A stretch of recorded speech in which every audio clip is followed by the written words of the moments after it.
mahasiswi UIN Sunan Gunung Jati Bandung. Kalau untuk jurusan sama ya sama teman-teman yang lain dari bimbingan konseling Islam. Nah, Ibu di sini kita kali ini mau sharing aja gitu ya, mau berbagi ilmu aja. Nah, mungkin ibu-ibu juga lebih udah paham gitu ya, apa sih pentingnya jarak kehamilan untuk kesehatan ibu dan anak. Nah, sebelum itu jarak kehamilan yang ideal tuh apa sih? Nah, jarak kehamilan ideal adalah waktu yang cukup antara kelahiran anak ke satu dan kehamilan berikutnya. Nah, menurut WHO atau Organisasi Kesehatan Dunia merekomendasikan ya ibu-ibu jarak minimalnya itu 2-3 tahun untuk memberi waktu pemulihan yang cukup bagi tubuh ibu dan memastikan anak mendapatkan perhatian optimal selama masa pertumbuhannya. Nah, lalu ada nih Bu, yang kedua yaitu mengenai poin apa sih efek jarak kehamilan terlalu panjang.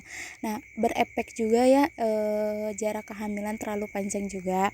Nah, jarak kehamilan yang terlalu panjang juga seperti lebih dari 5 tahunan juga bisa dapat menimbulkan resiko seperti kalau buat ibunya seperti kayak peningkatan risiko hipertensi atau darah tinggi ya ibu. Nah, terus juga bisa menurunin kekuatan otot rahimnya. Nah, kalau bagi janinnya itu bisa menyebabkan kelahiran prematur dan juga masalah plasenta gitu. Nah, lalu manfaat jarak kehamilan yang ideal ini apa sih? Nah, untuk manfaatnya yang pertama yaitu untuk kesehatan ibu sendiri, yaitu untuk pemulihan tubuh. Nah, tubuh ibu itu kan membutuhkan waktu ya untuk pulih setelah melahirkan, termasuk memulihkan cadangan seperti zat besi dan juga kesehatan rahimnya itu sendiri. Juga bisa mengurangi resiko penyakit nih, resiko komplikasi seperti anemia, pendarahan atau preeklamsia lebih rendah jika kehamilan berikutnya ditunda hingga tubuh siap. Lalu juga yang paling penting nih buat kesehatan mental ibu-ibu sendiri. Nah ya, jarak yang ideal juga mengurangi tekanan emosional sehingga ibu lebih siap secara mental menghadapi kehamilan berikutnya. Nah, lalu untuk kesehatan anaknya nih, yang pertama yaitu pastinya untuk mendapatkan perhatian maksimal nih dari orang tuanya sendiri. Karena anak pertama ini mendapatkan perhatian penuh dari orang tua, termasuk seperti nutrisinya juga, stimulasi dan kasih sayang yang diperlakukan lebih maksimal gitu buat anaknya yang pertama ini. Nah, lalu juga untuk mengurangi resiko kelahiran prematur.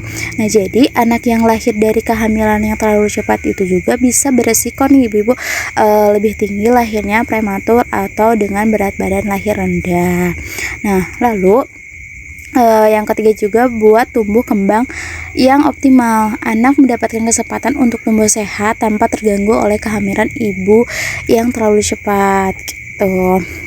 Lalu selanjutnya yaitu mengenai resiko jika jarak kehamilan terlalu dekat nih.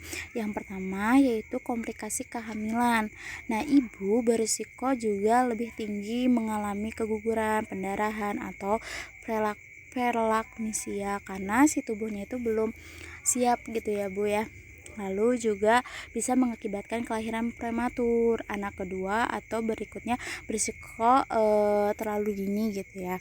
Lalu yang ketiga yaitu stres keluarga, beban fisik dan emosional meningkatkan terutama jika ibu belum pulih sepenuhnya dari kehamilan sebelumnya.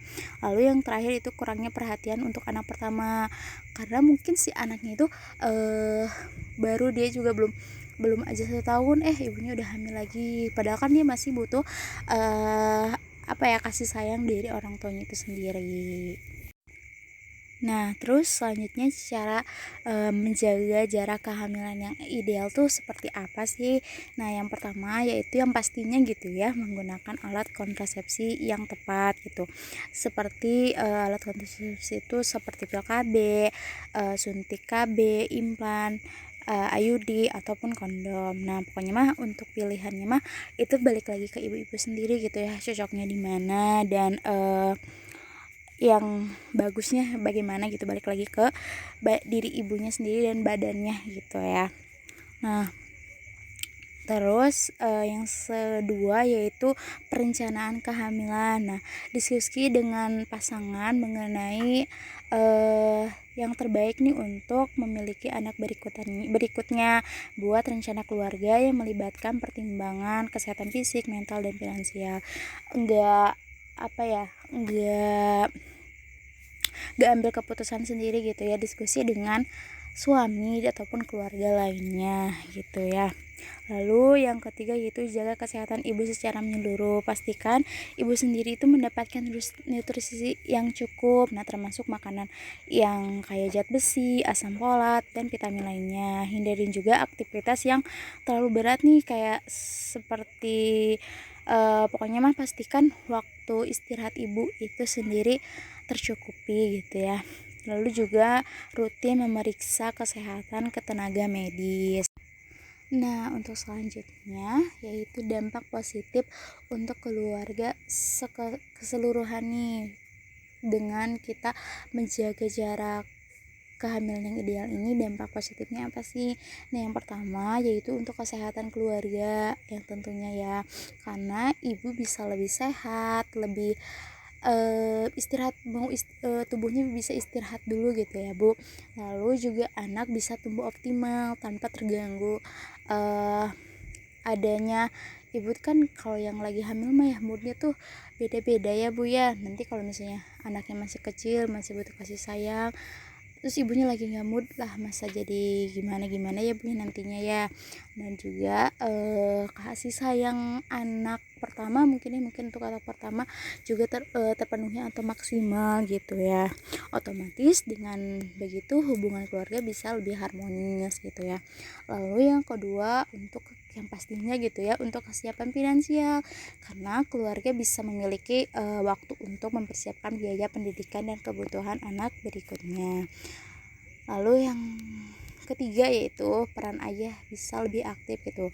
Dengan perencanaan yang matang, ayah juga bisa dapat berperan aktif gitu ya, dan lebih terlibat dalam pengasuhan anak gitu. Jadi tidak hanya melibatkan seorang ibu, tapi dilibatkan gitu ya suaminya juga gitu, si ayahnya. Nah, mungkin segitu aja ya Bu pembahasan kita kali ini, sharing kita gitu ya.